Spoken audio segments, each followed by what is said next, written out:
শবে বরাত শবে মেরাজ ইসলামে পালন করা জায়েজ কিনা? জায়েজ নাই। শবে বরাত শবে মেরাজ পালন করা হচ্ছে গুনার কাজ। হ্যাঁ, আমি আমার ভাইয়ের মতো বলবো না, বড় একটা দিলে আপনারা আল্লাহকে নিয়ে আসবেন, কিন্তু অবশ্যই গুনার কাজ। মনে রাখবেন, উনি যেটা বুঝাতে চেয়েছেন আমি মনে করি সেটা হচ্ছে এটা, যে মানুষ গুনার থেকে তওবা করে।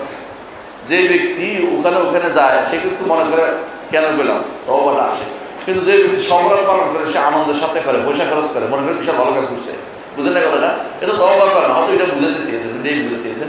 কিন্তু অন্যরা এটাকে নিয়ে এত বাড়াবাড়ি করছে যে এটা একটা বড় ধরনের কিছু গুনার কাজ করে বলছে, কিছু গুনার কাজ করে। উনি একটা ভুল করছে, ভুলটা একটু ভুল হতে পারে যে কথাটা সবার সামনে একটু খারাপ লাগছে, এইটা না কথা বলছে। কিন্তু এটাকে আসলেই সত্যি সত্যি হচ্ছে বেদাত করা গুনার চেয়েও শয়তানের কাছে বেশি প্রিয়। শয়তান গুনার চেয়ে বেদাতকে বেশি পছন্দ করে।